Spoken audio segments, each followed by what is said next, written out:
Nos encontramos de regreso en TV Perú Noticias y nuestro entrevistado ya está en estudio. Se trata de Manuel Burga, él es del Consejo Nacional de Educación, para comentarnos un poco el rol de la educación en este panorama electoral y por supuesto de la SUNEDU, que ha estado en boca de todos los candidatos esta semana.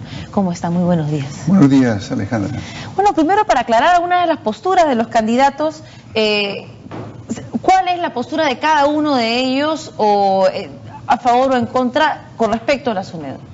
Yo diría que entre los 5 grandes actuales hay casi un empate técnico entre los que están porque continúe la SUNEDU y continúe el proceso de reforma universitaria y aquellos que se oponen. Los que abiertamente han expresado su punto de vista favorable son César Acuña y Julio Guzmán, con buenos argumentos, con muy buenos argumentos.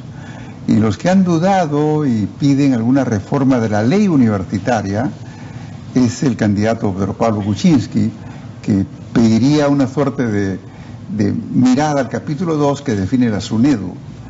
Y los que podrían estar en contra, que son, no sé, están en el límite entre candidatos grandes y chicos, son Alianza Popular,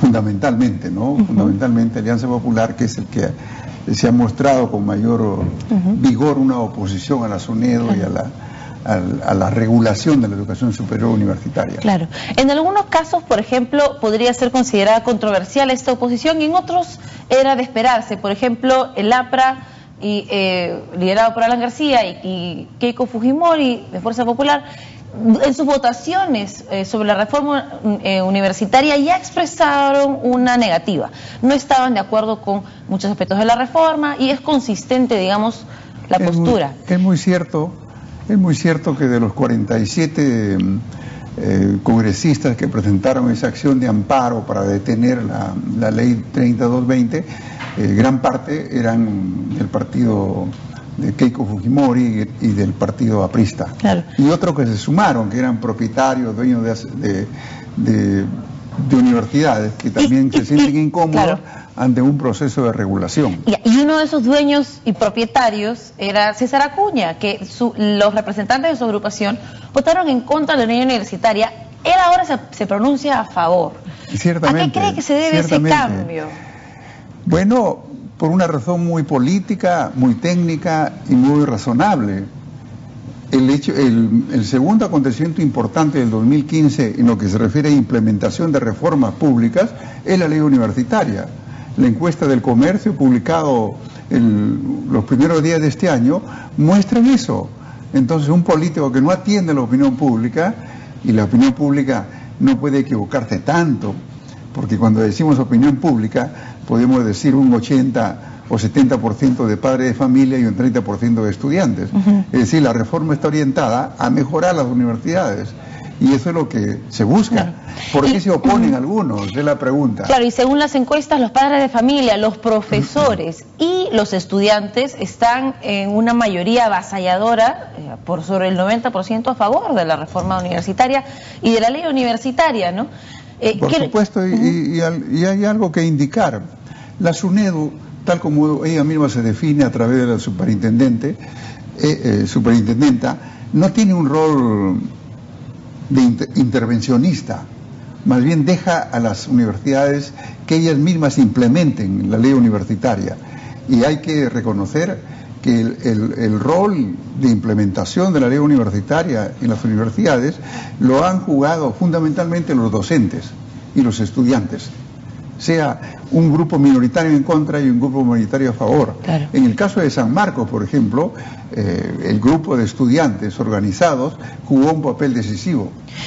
Y incluso en la toma de la universidad, ahora último, para, digamos, presionar a sus rectores, a su rector, a que convoque elecciones, que además está dentro de los estatutos de la Universidad San Marcos, ¿no? Y le puedo decir otra cosa, Alejandra, en función de ¿por qué se oponen a la ley universitaria en las universidades públicas notoriamente? Claro, eso es lo que quería resaltar. La respuesta es muy sencilla. Si miramos el caso de 7 universidades públicas regionales y 2 importantes nacionales, la UNI y la Molina, y miramos quiénes han sido elegidos de rectores, los rectores elegidos rompen la continuidad de los grupos que habían controlado las universidades, más por el liderazgo académico que tenían, más por su clientelismo político interno. Es decir, que la nueva ley universitaria, a través del sistema universal ponderado de votación para elegir autoridades, está saneando el sistema universitario. Claro. Bueno, si al final estas nuevas autoridades son buenas o malas, o si hacen una buena gestión o no, quedará por verse, y seguramente en la próxima democracia interna de la universidad se verá eso reflejado, ¿no? Sí, seguro, porque la votación universal va a ser una votación que va a invitar a los estudiantes, a los docentes, a votar directamente por una persona. Antes era una democracia delegativa.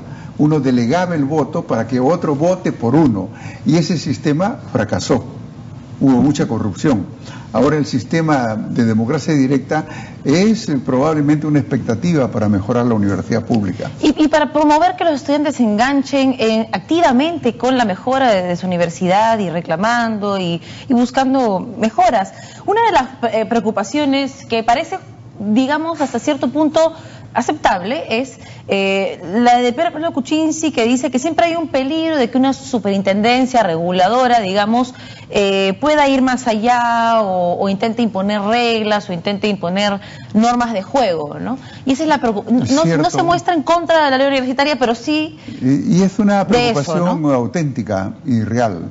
Yo creo que la superintendente en este caso tiene que delimitar bien su campo de acción y dejar en plena libertad en lo que es la parte académica de las universidades, para poder mostrar en las diferentes especialidades, en los diferentes campos profesionales, todas las propuestas teóricas y todas las propuestas profesionales que existan. Claro. No creo que el siglo XXI sea una universidad que catequice, que dogmatice, claro, más bien que fomente al individuo frente a una diversidad técnica, académica y tecnológica. Claro.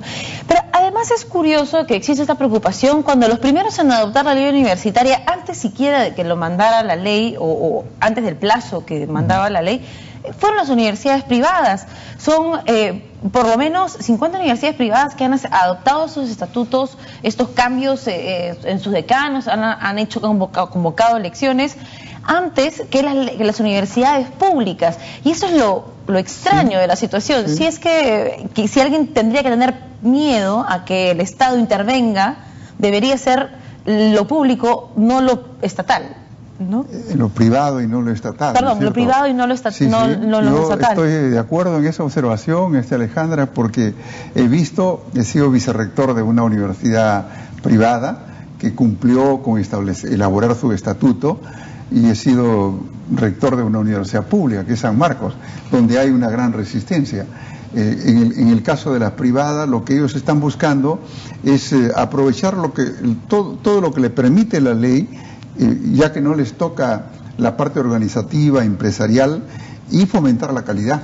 La ley fomenta la calidad, y para las privadas es un reto responder a las exigencias de la ley en lo que se refiere a incremento de la calidad, mejora de los profesores, profesores con mayor tiempo de dedicación a la universidad, construcción de comunidades universitarias, docentes. Eso es lo importante. Aquellas universidades que se van a oponer a eso es porque realmente no son universidades auténticas. Claro.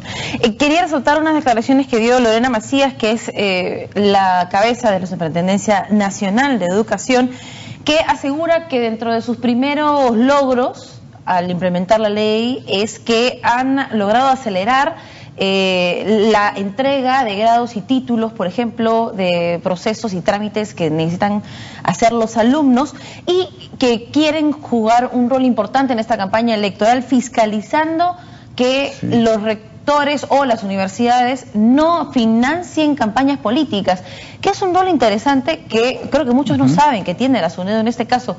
¿En qué consiste y cómo puede fiscalizar si hay aportes o no?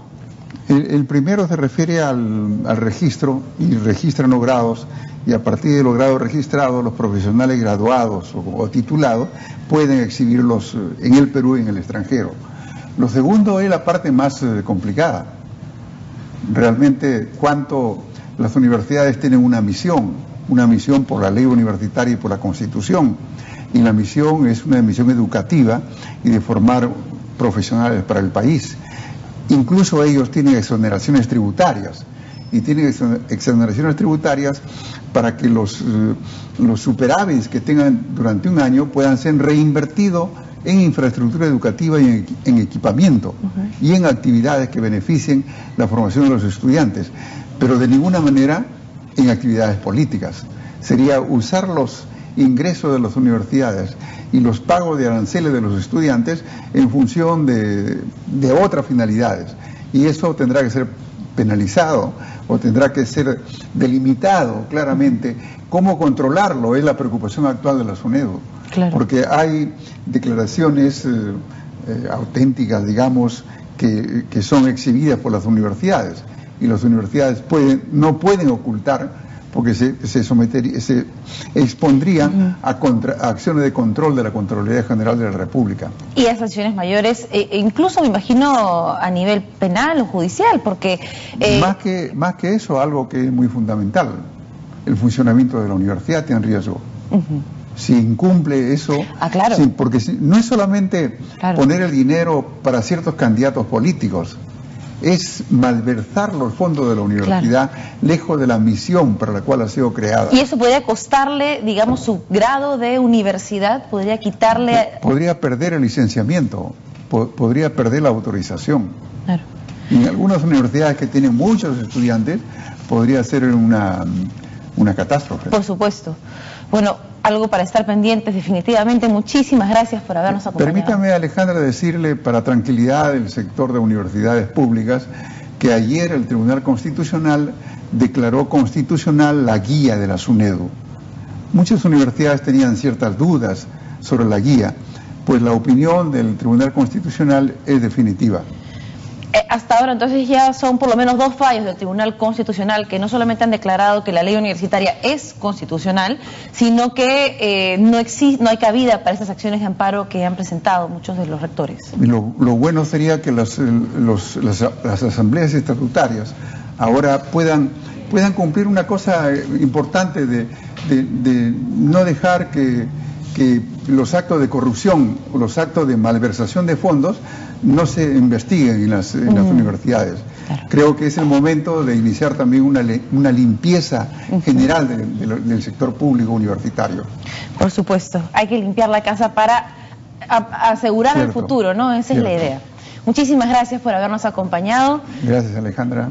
Estuvimos conversando entonces con Manuel Burga del Consejo Nacional de Educación, que advierte de si es que las universidades utilizan recursos de la universidad para financiar campañas políticas, podrían perder su grado universitario y perjudicar a miles de estudiantes. Así que muy atentos con esa situación. Nosotros hacemos una breve pausa en TV Perú Noticias. Regresamos con nuestro bloque médico. Ya se encuentra en nuestro estudio Juan Carlos Nieur, nuestro doctor de cabecera. Nosotros regresamos.